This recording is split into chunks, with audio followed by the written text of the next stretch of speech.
Well, welcome to another edition of The Process. We're doing a little something different. We've been feeding them Protein Plus out of these redneck feeders all summer here in Georgia. Been monitoring the heck out of them. Thought these batteries were dead, and they are. But we're swapping over to the Big Time 30-06. It's more of an attractive base, got a little more cherry in it, a little more cherry flavoring.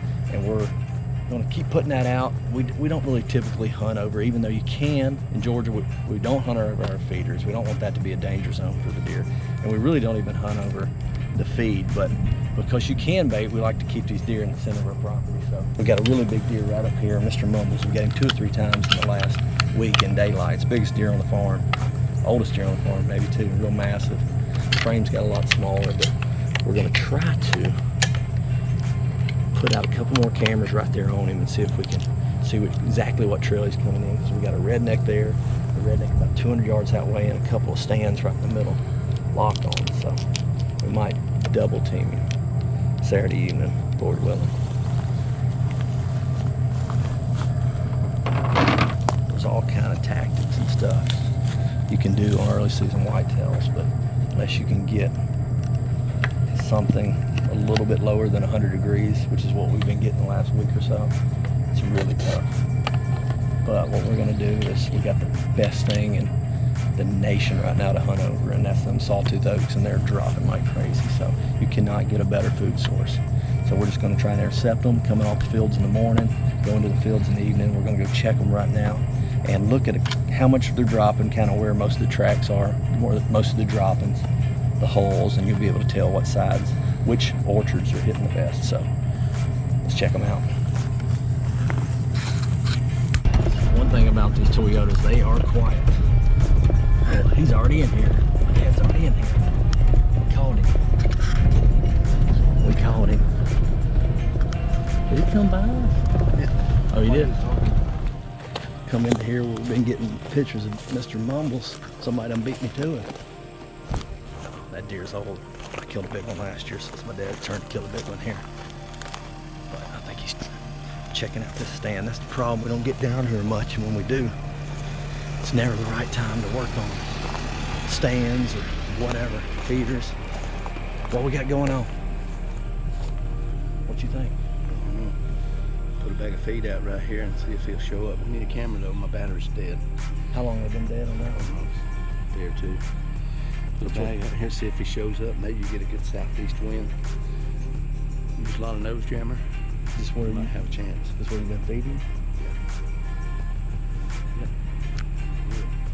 There's the stand right there. Not a ton of cover, but for a pine tree, about best you can get. It's a rare sign down here in Georgia, which we did kill 1 turkey off here this year. We don't try to shoot no more than 1 or 2 birds. But by protein feeding all summer, I think it kept these turkeys fed and kept them close and hopefully healthy. We still use a lot of Spartan cameras that aren't cellular cameras. It's pretty much the exact same camera without the antenna and cellular service, and it works great. I mean, you can't beat it. Great price, great still camera, or great straight camera, I should say. But what we're looking at here, I'm low on cards. I got some that I got to clean off. Probably don't have enough for all the cameras we run, so I'm having to download some on my computer, or I can swap some out. It's a good thing about the cellular, you don't really have to worry about that. Just leave them in there.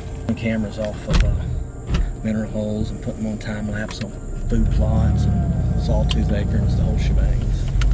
Season will be here in 4 days. We'll be bow hunting. That's hard to believe, but it is here. What we're doing is we're putting a couple more bags of Big Time in this feeder. This is the one feeder we're still keeping going. It's kind of in the center of the property. Keep the deer close. We don't even have most of them there. It's in this big field, really good spot.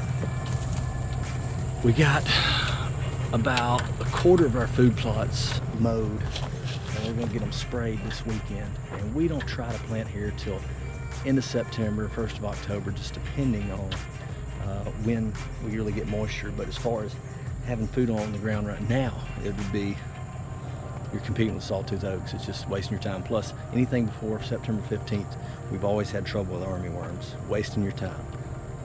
So we're gonna plant here once we get some solid moisture, 1st of October. get them ready, because our gun season here comes in the end of October. We don't really get to hunt a lot with a gun here till Thanksgiving, but that gives them plenty of time, a month and a half, to come up and be ready for that week we're hunting down here. This is what we call my dad's field. Beautiful field. But it's getting about time for these deer to come out about 2 hours before dark, hour and a half. We need to get out of here. So this is our last one today. We're gonna move on. Those trees down there are a little small, but as you get up here, they get bigger. We don't even really have nowhere to hunt right here, because usually they're hitting. We got some over in that field. They start hitting those a little closer, a little earlier, a little before dark, and then they hit these at dark. So we just wanted to check it. Brought our veil in here. Look at that. Look at that. Tearing it up. We've had a lot of success of bucks eating out of these feeders. These are made by Day 6 Outdoors, and they're actually, I think, out of business. I don't know about out of business, but they don't make products anymore. I used to make this and the plot washer, but it just fills up and it's on the ground. It'll hold about 200 pounds of feed. We got a Spartan right there. And what's so cool about it is it's almost like eating off the ground, but whatever you put out doesn't get wet. And not much is going to get wet underneath these trees anyhow, but very simple design, but it works good. Probably hold one more bag. That's gold right there, that's gold.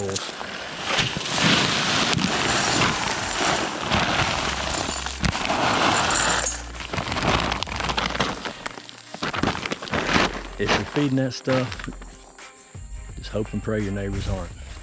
This is where I've killed my last 2 big bucks with a bow on this Georgia farm. Right out of that Millennium right there.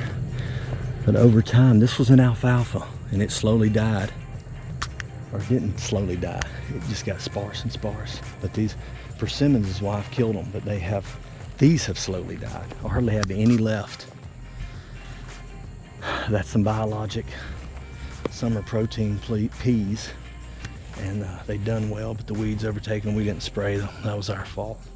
But they're still feeding on them pretty hard. But we got sawtooths over there and sawtooths over there, so they'll kind of ping back and forth in the afternoon. So we'll shoot some deer right there, maybe does, maybe a big buck. I've been getting Mr. Mumble's pick right here all summer. We fed him right here in this feeder on that Spartan cam. So if we kill him, it's either gonna be right here or that first spot we showed you. Well, we just finished the last feeder. Went a little later than I'd like, but it seems like it always takes longer. But thank you guys for watching.